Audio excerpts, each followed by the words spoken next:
Setelah sempat bungkam dan dikabarkan sop, Inara Rusli akhirnya mengambil langkah ganda yang mengejutkan publik dan pihak pelapor.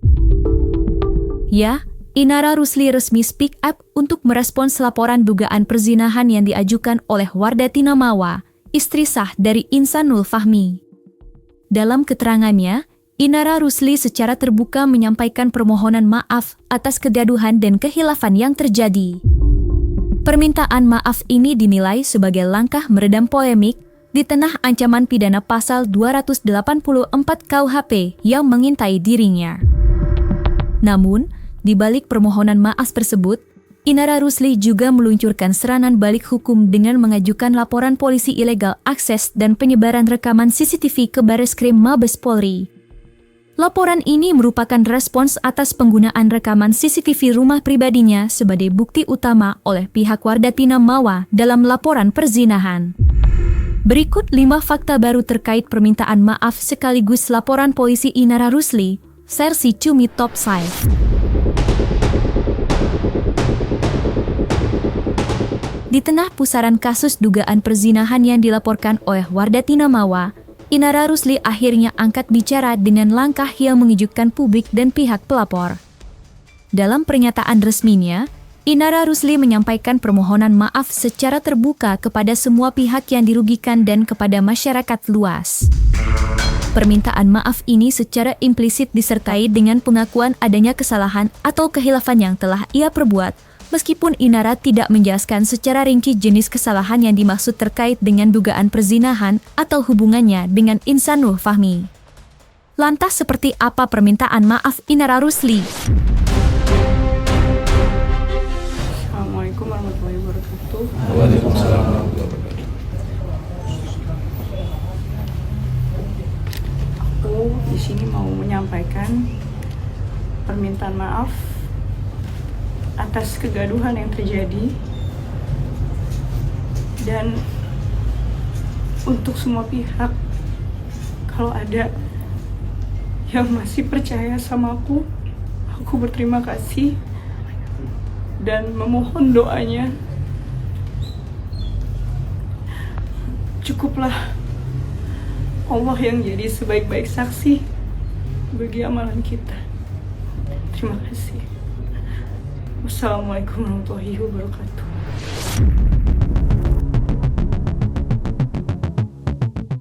Inara Rusli menunjukkan manuver yang menarik di tengah kasus dugaan perzinahan yang dilaporkan oleh Wardati Namawa.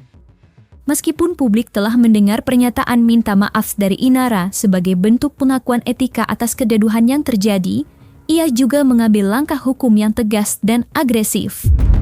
Inara Rusli dikabarkan telah melaporkan dugaan ilegal akses dan penyebaran rekaman CCTV ke Bareskrim Mabes Polri dengan mengacu pada pelanggaran Undang-Undang ITE.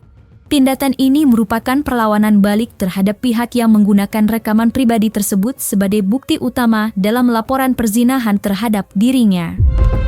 Lantas seperti apa upaya perlawanan balik yang dilakukan Inara Rusli? Dan bagaimana pandangan praktisi hukum atas upaya tersebut?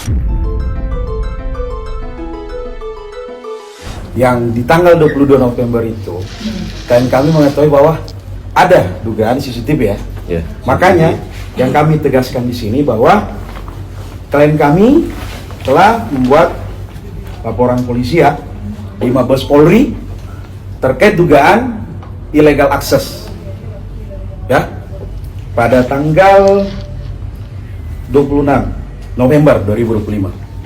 Oke, rekan-rekan bisa melihat. Oke. Apakah ini termasuk illegal akses dan bisa dibawa ke ranah pidana nggak oleh Inara? Nah, ini juga kan kita harus runut ke belakang ya. Si istri saya ini punya bukti ini dari mana? Apalagi mereka melakukannya di rumah Inara, misalkan di lantai 3, ya kan? Nah ini kan berarti ada yang mengakses. Apakah ada kemungkinan terjadinya satu illegal akses terhadap isi CCTV ini gitu, itu patut diduga kan, karena nggak mungkin istrinya si suami ini, istri Insan ini mengambil ke rumah Inara, kan nggak mungkin lah gitu. Pasti ini ada ada yang aktor intelektualnya yang di belakang layar sehingga dia memberikan akses ke sana. Ya pasti kemungkinan besar ini adalah dilakukan secara illegal akses. Gitu. Jadi ini pasti kalau seandainya juga si pelaku ini mau melapor balik itu sah-sah saja gitu kan. Apakah nanti pelaporannya ini terbukti atau tidak, ya biar nanti polisi yang membuktikan kan. Tapi kalau kita lihat dengan dari illegal access ini artinya dia mengambil tanpa sepengetahuan kan, kemudian dia sebar.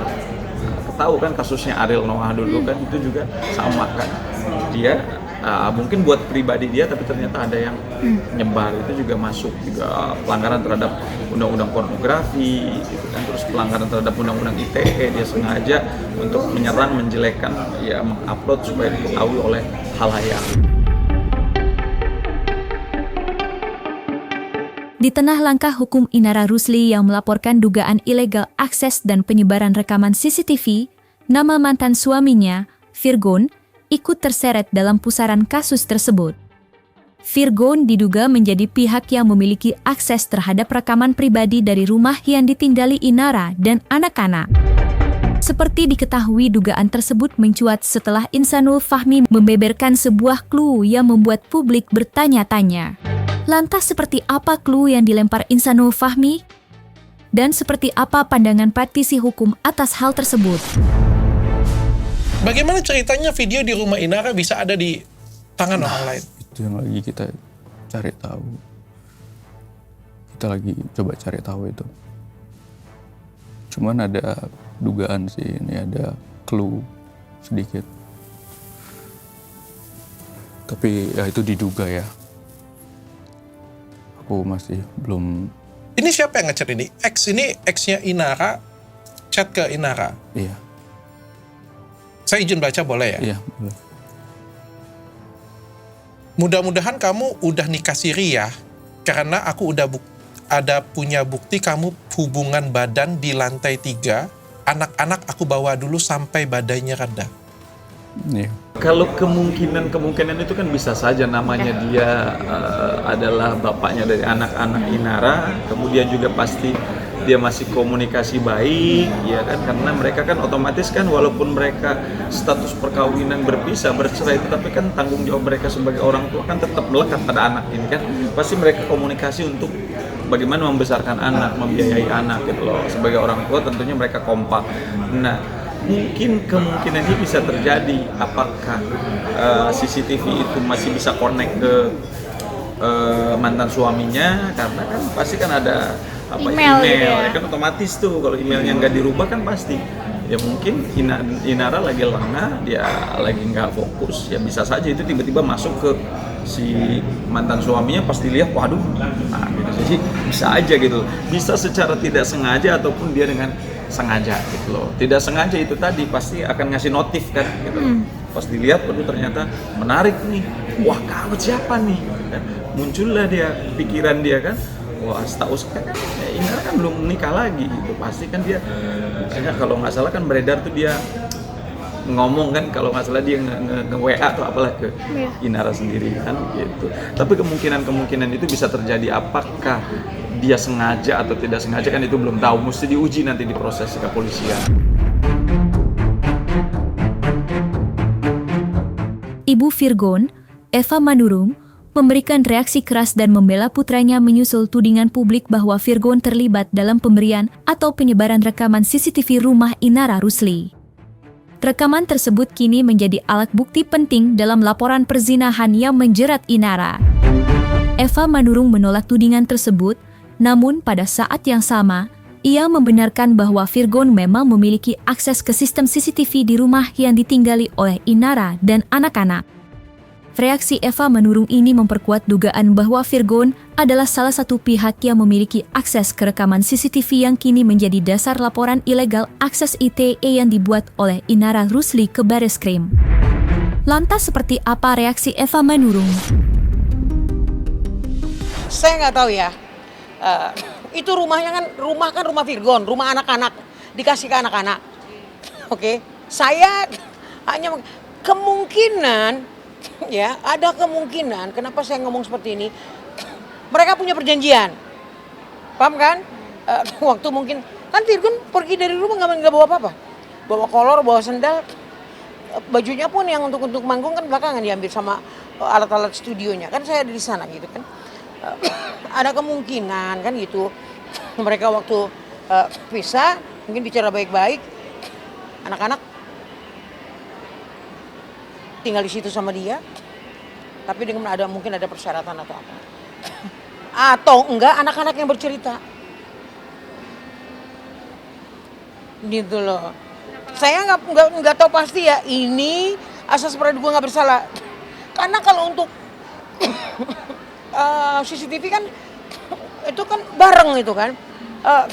Virgon kan bisa mantau anak-anaknya lagi ngapain di rumah, kan berhak. Iya, kan itu berhak. Apakah mungkin mereka hilaf atau gimana? Saya nggak tahu itu ya. Ini asas praduga nggak bersalah ya. Tebak-tebak mua menggis ini istilahnya. Apakah kayak begitu sehingga dia lihat anak gue lagi ngapain, terus dia lihat gituan, kita nggak tahu. Ya, sampai ada yang ngomong durasi 2 jam lah, apalah, saya aja bingung durasi 2 jam apaan. Kan gitu. Karena itu nanti tergantung penyidik ya, hukum yang berbicara. Jadi kan CCTV kan yang masang dulu kan Virgon kan tahu juga ininya kan gitu. Udah intinya kalau mau berbuat jangan di rumah, udah titik. Ada anak-anak pergi keluar. Ada hotel, ada apartemen, ada apa, ada titik. Gitu loh. Katanya udah dikasih rima. 50.000 kali nikah. Itu kan bukan rumah lu, malu lah dikit. Lu laki-laki. Terlepas dari manuver publik yang dilakukannya baik berupa permohonan maaf maupun langkah hukum serangan balik ancaman pidana serius terus membayani Inara Rusli. Ia secara resmi berpotensi dijerat pasal 284 Kitab Undang-Undang Hukum Pidana atas laporan dugaan perzinahan yang diajukan oleh Wardati Namawa. Pasal 284 KUHP yang mengatur tentang perzinahan mengancam pidana maksimal 9 bulan penjara bagi pihak yang terlibat. Laporan ini dilayangkan Wardati Namawa, istri sah dari Insanul Fahmi, yang diduga menjadi pasangan Inara Rusli. Saya katakan sekali lagi bahwa Undang-Undang Nomor 1 1974, Undang-Undang Perkawinan di negara kita tidak menganut nikah siri. Oke. Ya. Jadi nggak ngaruh gitu ya Pak? Jadi nggak pengaruh gitu loh. Bener Bang Hotman Paris nggak pengaruh gitu loh. Jadi nikah siri itu tidak diakui di Undang-Undang Nomor 1 1974 di negara kita karena tidak tercatat dalam proses administrasi kantor urusan agama gitu loh. Nah, ancaman hukuman di dalam pasal 284 itu kan cuma 9 bulan. Tetapi ada tetapinya nih. Ini kayaknya tidak hanya pasal 284 KUHP ya, ini juga berlaku bagi pasal 279.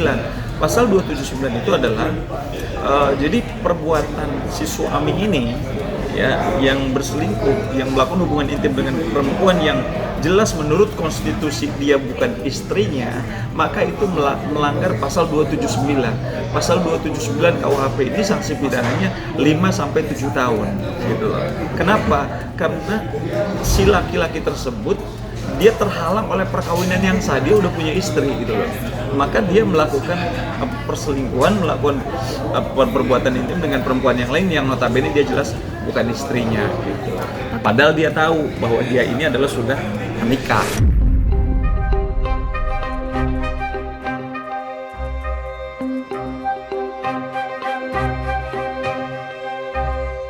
Nah, selesai sudah Cumi Lovers. Jangan lupa untuk like, subscribe, dan juga share channel YouTube Cumi Cumi.